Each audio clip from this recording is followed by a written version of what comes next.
It started. Okay. Hey, it says we're live. Oh my God. Hey, everybody. Thanks for tuning in. It's our first actual live broadcast of the year. I got Dr. Producer Suzanne with me. Of course, I'm Glenn Hausman. Happy 2025 to all of you out there. But I'm dealing with all sorts of problems today. Suzanne, I woke up this morning and my laptop didn't want to turn on. First time in a 30-year career, I'm having a laptop meltdown on the road. How crazy is that? I like how your problems become my problems and we're like 3,000 miles apart today. Yeah, sorry about that. Hey, so yeah. It's going to be a great you. You got your hair cut, so we are in the right direction. I'm looking awfully military over here or something like that. I don't know what's going on. I think my lovely hair attendant Rosa over at the Supercuts, she got a little too excited, but my fault, I'm like, go for it, baby. And it might be a 2025 trend. They did the same thing to my son, and let's just say starting off school this week was like, no, I'm not going. I lost too much hair. Yeah. Well, good news is I've got room to grow on for the Alice conference coming up in a couple of weeks, and I hope to see all of you there at LA Live. Should be a really great event. But I do want to say this year starting off with a great hotel stay and a not so great hotel stay, Suzanne. I'm here at a hotel that is not to be named, and you're protecting well, because I'm going to say something negative, and I'm not going to throw the name under the bus. Yep. That just seems inappropriate and rude. So the hotel I'm in right now, fortunately, I paid the extra $20 for a balcony upgrade because I'm a balcony freak, right? But the HVAC unit in here doesn't get the K part. It's only the H part of it. So I come into the room at 74 degrees. I'm like, I'll knock it down to 68. So I turn on the air conditioner. It starts blowing out hot air. I'm sure it'll fix itself in a minute or two, right? Because that's what happens. So I'm like, no problem. I leave. I go down. I go downstairs to the lobby area for a little while, hang out, come back upstairs. My room is now 84 degrees. So it didn't really cool off very nicely. So fortunately, I'm in Lake Tahoe region, so it's cold out here. So I opened up the balcony window doors and I let the 30-degree weather go ahead and kind of equalize it. So at 2, 3, 4 in the morning, I had to keep opening up the door and closing it to try to make it cooler. See, my dogs do that to me. They wake me up to let them go to the bathroom, and then I just leave the door open the rest of the night. And in Florida right now, like it was 41 degrees this morning. So wow. Not gonna lie, it was really cold, but I actually get a better night's sleep when I can fall back to sleep after they've woken me up. That is not good. And I also want to thank this hotel for all the mold in the shower because it made for great company. I had something to talk to while I was in there. Listen, Glenn, I think we need to focus on how we can find a better sense of well-being. And I think today's guest can point us in the right direction. I agree with you. And I love your transition, but I got to give a great hotel shout out to the folks over at Dream Inn down there in Santa Cruz. Great hotel. Everybody should check it out. It's a 60-year-old building, maybe 61, 62 years old at this point. I don't know. It didn't tell me its birthday. And they did a really great job at taking an old piece of infrastructure, creating a modern facility, probably about 15 years ago out of it, and sticking with mid-century modern surfer motif, and it works fantastic. Everybody check it out. They're a pillar of sustainability. They've really got it figured out. The service is great. The people are great. And I want to thank Christy Allen and all the folks over at Ensemble for asking me to deliver a keynote and host some stuff at their annual conference earlier this week, the first one ever. So it was an honor to be a part of that. And then I got to look at some redwood trees, and that brings us up to us today. Susie, I want to be happy.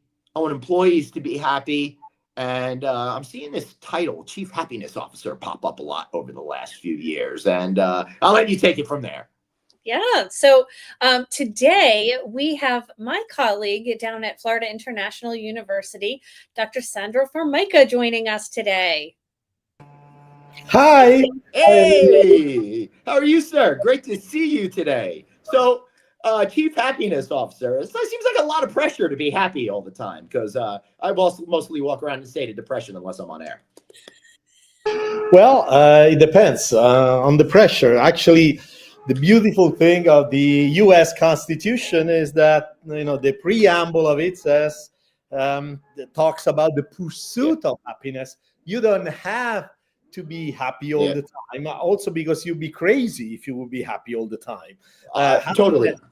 Happiness is Sandro, there's no such thing as being happy all the time. Happiness is always a fleeting thing. Yes, Mr. Cards, we are live. I'm happy to say. Yeah. So, being happy all the time is just not realistic. I also think it's not a realistic goal in life to think that you could achieve permanent happiness. I think the point is to try to create a lifestyle where you could be happier. But we're not talking about that. We're talking about creating happiness in the workplace, aren't we, Sandro? That's correct. We need to start always from the concept itself and making sure that there is no misunderstanding, because actually happiness has three major components. Apart from the component, the emotional one of joy, there is a commitment part of it and a purpose and a meaning part of it. So these are the ones that make it sustainable over time. So we can do it at the individual level as well as the organizational level. Right. And so from an organizational standpoint, Sandro, I think one of the things that I'm seeing in a lot of businesses in coming off of the pandemic and continuing to work and bring the right players on, we've had a lot of folks that have exited. There's been a lot of quiet quitting. We're now trying to maybe in 2025 rewrite our ship, if you will. And so how can we think about that from an organizational standpoint and a structure of incorporating a better sense of well-being and culture and happiness into what we're doing? You see, Suzanne, the interesting thing is that one of the biggest challenges is to have the academic world reach out to the industry and connect more. Why? Because there have been hundreds and hundreds of studies with specific positive organizational interventions that were actually carried out in organizations that have solved this type of problems.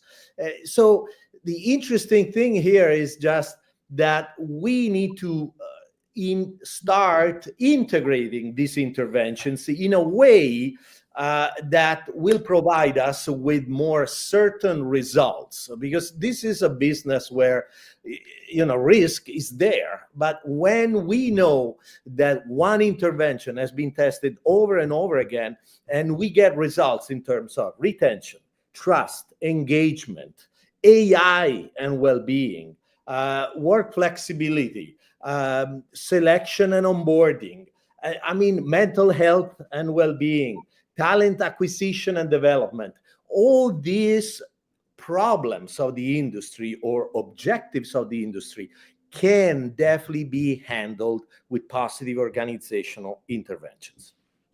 That is awesome. And you've got to get in there and you've got to make sure all your people are happy. And Dr. Formica, one of the things that I was talking about at this keynote that I delivered the other day was really focusing on how to keep those employees engaged, how to keep them happy, and how to keep them moving forward in their careers. And one of the things I talked about is how important like a stay interview is. And I don't think anybody really does that in large numbers. I mean, obviously, certain people and companies are doing that, but I think that's one area on which you can really find out what's going on and solve a lot of problems before it turns into apathy and people quitting.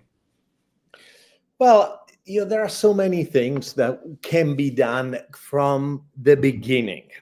Let me give you an example. When you start or use tools in the hiring process and onboarding process, such as values or needs, I have not met an organization where they collect what are the top 3 emotional needs or psychological needs, and they are very practical. I'm talking about, I have a need for success, I have a need for collaboration, I have a need for play, I have a need for growth, and we don't ask them. Not only that, what is the percentage of satisfaction of those needs, and who did you charge to meet those needs? Because very often those needs are met by someone else in the organization. So if we do not know the basics of our employees, how can we expect them to be happy and satisfied? Correct. Because maybe we are giving them challenges when they want ease. So my point here is, first, let's get to know them at a deeper level. And I'm talking about needs, but what about values? We don't know what's important to them until we asked. And then ask them, how many of your tasks at work are aligned with your values? Because if they are not aligned, you cannot be happy or satisfied no matter what.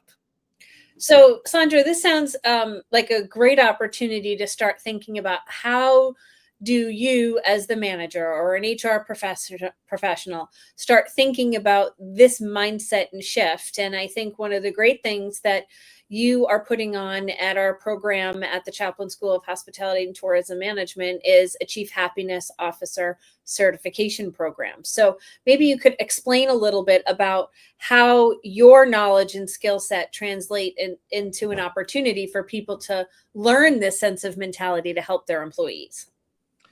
Well, I was very lucky to start as hotel GM in my 20s, mid-20s. So well, hold on. Don't bury the lead.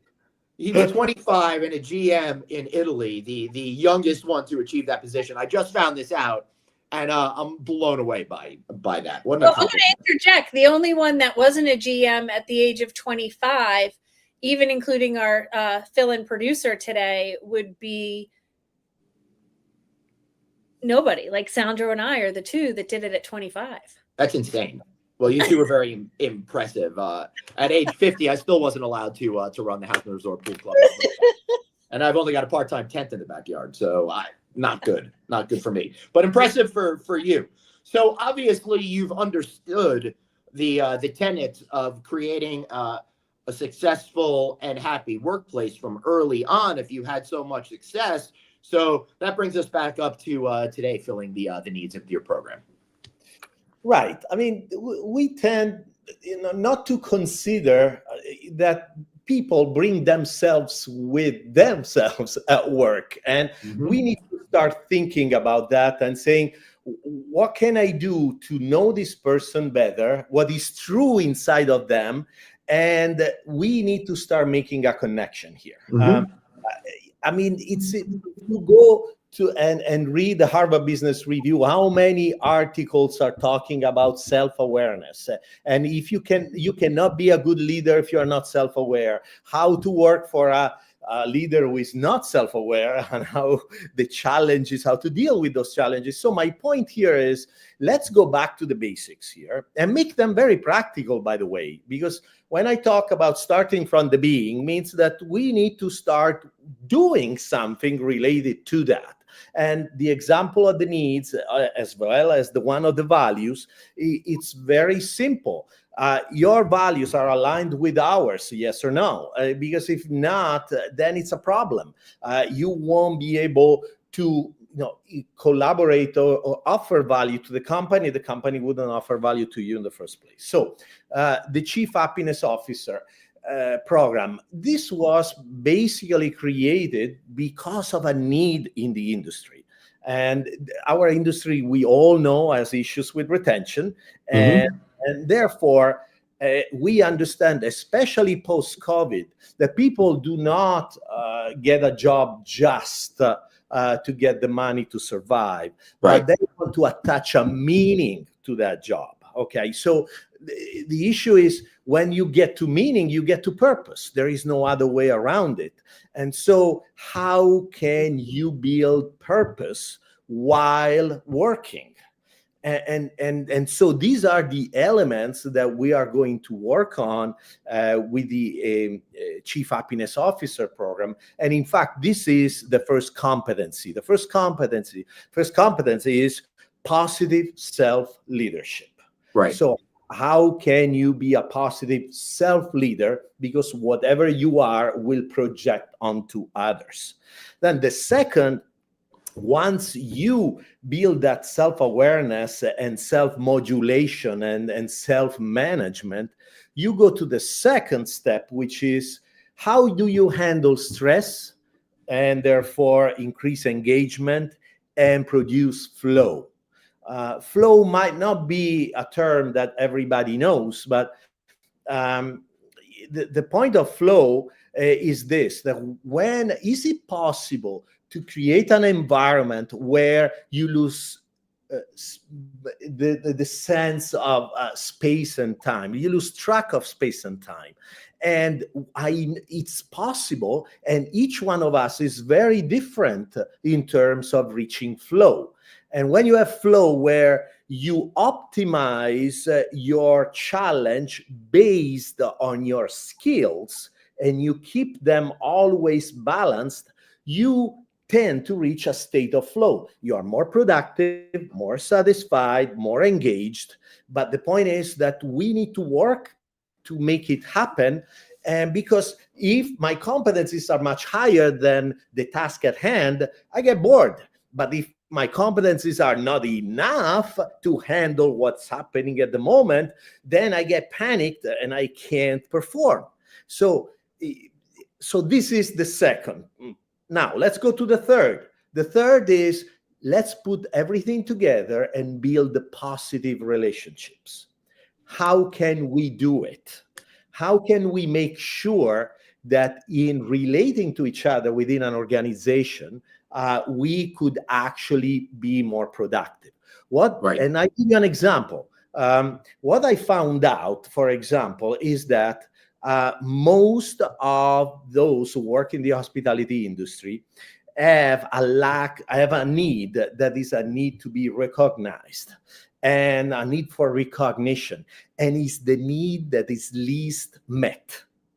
Now, how can you build positive relationships that way? Well, one technique, for example, a very practical one, is that I tell managers to put 10 marbles in their right pocket, and they need to make 10 contacts with their peers and other employees.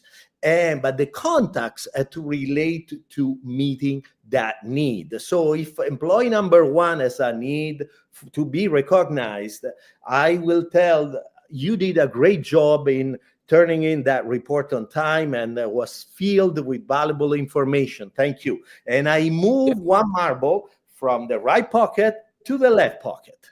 And I don't leave my workplace until all the marbles are in the left pocket.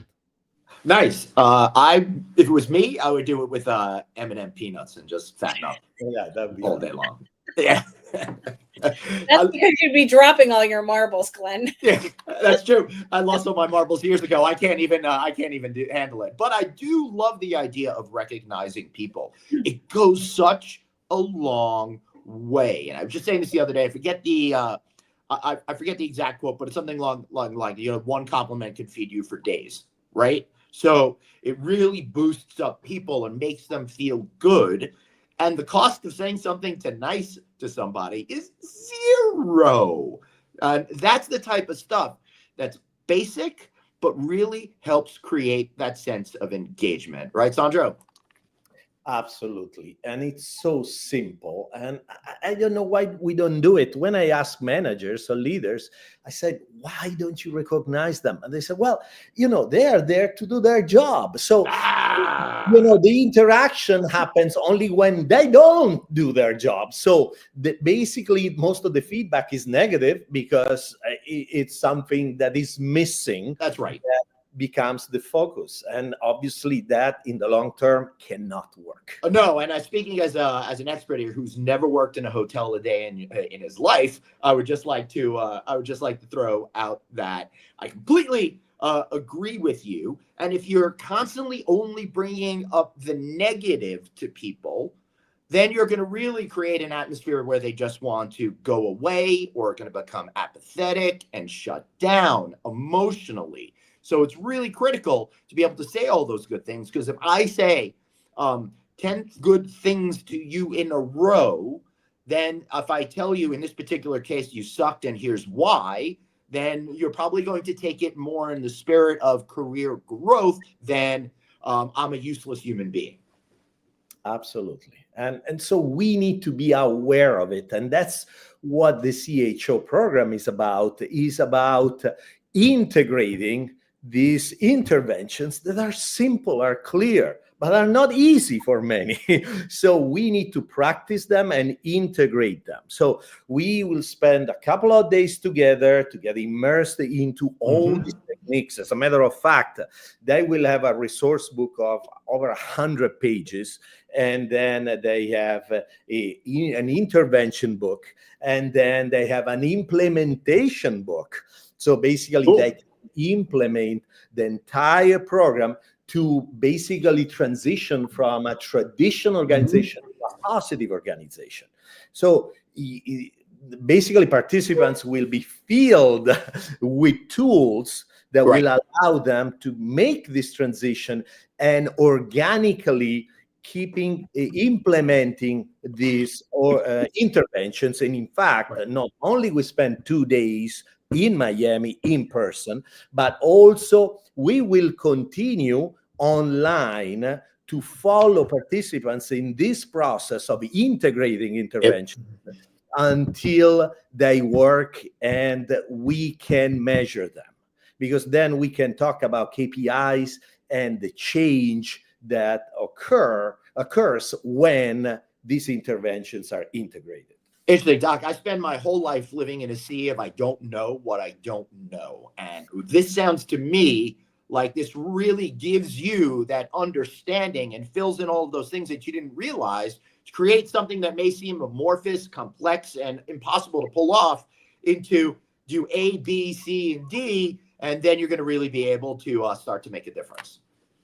And it's a win-win situation. Who loses? You know what I'm saying? I mean, I feel better. They feel better. The company is, just to give you an idea, now there are studies, but I mean, some are run by the Oxford Center for Wellbeing that have demonstrated over and over that people who are happy perform better. And the studies are pointing at, there are 3 of them, for example, they all point at 12-13% more profit. I mean, why wouldn't you want that? And that is sustainable, because you are not stressing these people. You are making them happy and feel happy when they come to work, come to the workplace. They want to be there. They identify with it because their talents are put at work. Their values are aligned with what the company represents. Their purpose and their meaning is aligned as well. So it's just an extension of their being substantially. So why wouldn't you want to work for this company in the first place? Yeah, that's absolutely true, Sandro. Great approach over there. And the fact of the matter is, if you are creating a sense of happiness and well-being amongst your team, they are not going to leave, as we've underscored here numerous times. Hey, Matt, good to see you. Now, I was in this keynote that I gave the other day, I cited statistics, a little old, I think. It's probably a lot more now, but they were saying it costs $6,000 in hard and soft cost to replace an employee. My guess is it's over 10 by now. So think about every single employee that you can make a better emotional connection with by having these tools to be successful, how much money you're going to be able to save in your company, while going to another one of your points, Sandro, reducing that stress and making it easier for you to deal with all of that kind of stuff as well. Absolutely. And let's also throw in the flow zone. And when you've eliminated all that stuff, you're able to concentrate more and be able to have less things in your life that are holding you back from achieving that flow zone, which can sometimes be difficult to get into. I feel like we need Glenn. You need to attend so that we can work on your flow. Yeah, that's really good too. Yeah, every time you say flow, I keep thinking "Kiss My Grits" from Alice back in the 1970s. Sorry, nobody at this point is going to get that particular reference. But think about all the digital distractions, and we work on that as well, because the average time wasted in digital distractions at work is 2 hours. Okay. Wow. I've done some work on digital well-being and digital detoxing. Actually, I have even a little book on Amazon. But my point here is the cost is enormous, and it's not just the moment in which you receive that text and you reply. Because you were doing something, you were engaging in a task. Now, to go back to that task, the time that is wasted is way beyond the time that you read a text and you reply. So you disconnect. So my point here is that we can have a great relationship with our digital devices. And please, I mean, I am the first to tend to be addicted to them. But my point is, can we bring some self-awareness into it? And when you feel good at work, you do not feel you depend on that piece of plastic and metal. Okay, you can connect to your own wireless system and you feel happy doing so. And so even that, it's very important, because with that you cannot create flow. How can you be in a state of flow if you are constantly distracted? By the way, the frequency of distraction is 180 seconds. So every 180 seconds, we have a digital distractions. And we lose overall 2 hours every single day at work. Yeah, that's incredible. And Gaston was saying human contact in that last thing that came up. My theme, Sandro, for this year plays right into what you're talking about. It's making sure our people connect with people. And we've been saying this for years, but it's more important than ever before. And it's more important than ever before because you hoteliers out there in Mass are freaking awesome at what you do. You've created such great products over there that you can't really necessarily differentiate on products. It has to be about the people and helping them create those experiences, those memories. And you're not going to be able to do that unless your people are happy. Right, Sandro? Absolutely. And again, remember that happiness is not always is managing your emotions, especially the negative ones, and rebounding much faster than in the past. That is what it is. Experiencing all of them, but being able to be in charge, not to be a victim of your thoughts and your emotions. Right. Now, like when I was at the fish show for New Year's Eve, I was happy. I was having a great time. But that's not how I spend most of my life. I try to be content and find a place of emotional balance. And that sets the stage for happiness. Like I'm sitting here in a hotel room in the middle of Nevada. Well, actually on the state line of Nevada and California. And I'm not super happy, but I don't feel any depression. I just feel normal and good about myself. I'm going to be seeking out some happiness later today with maybe a good hike or something like that. But being happy all the time is not realistic. It's about creating a framework from you to feel content in your life so you can deliver happiness to others and make them feel more connected. Or at least that's my opinion. What do I know? Susie, got anything? Oh, sorry, Sandra. What I really love is just looking at the fact that retention has been a key piece that I've been focused on within our industry, that we need to retain our people. Right. But many times we don't necessarily think about the level of depth. And what I really appreciate with Sandro is his in-depth level of research when it comes to the interventions and the best practices, that he's able to then help translate that and give these tools of practice to help our industry professionals now go back and take action. And then it's not just we're going to come to Miami for 2 days for a conference in February, and we're going to go through this workshop and learn these tools, but he's going to guide you for 4 more online sessions to help make sure done these interventions, you applied this practice, and you've come back and you've talked about it so that you can see that measured level of results, which is different than what most programs offer. And I am thrilled to be able to have Sandro here to do that with us. Sandro, that's freaking awesome. I love that idea because you're getting so much information in a 2-day period, which is phenomenal. And you're going to walk away with all these great tools. But at the same time, it's hard to remember everything and internalize everything. So by giving these checkups, you're able to help people get over those humps that they've forgotten and really create a better workplace environment for everybody. Sandro, got any final thoughts before we wrap up and tell people how to register again? I want to make sure that we are clear that what we are teaching is positive organizational processes. So really, a CHO is able to plan, create, and manage positive change and generate benefits and opportunities for the well-being of employees, customers, stakeholders, and organizations. That's what it is. So it's important to get this point, and whoever decides to come and join us, make sure that you roll up your sleeves, because we are going to do some heavy lifting together. Awesome. And I just want everybody to know we're not getting a cut of any of this. We just want you to be much better prepared to fight the challenges that are coming in 2025. You already know it's hard to keep pushing those rates out there. You already know it's expensive to have a great staff.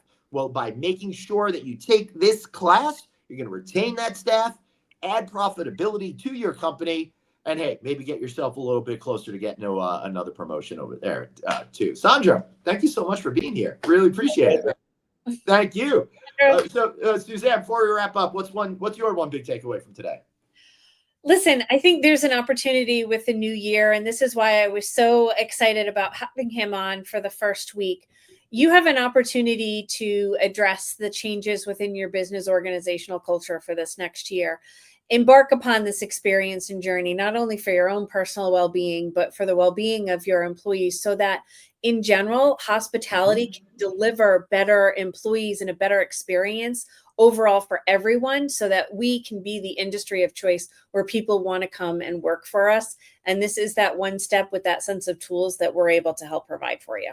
Excellent. I love it. And be on the lookout in the next week or so. I'm going to be running an interview I did with the developers of the Dream Inn and their latest project, La Bahia. And I did that from a 1960s era Volkswagen van. Ooh, so not going to want to miss that particular show. Tomorrow night, Friday Night Audit, I'll be in Reno.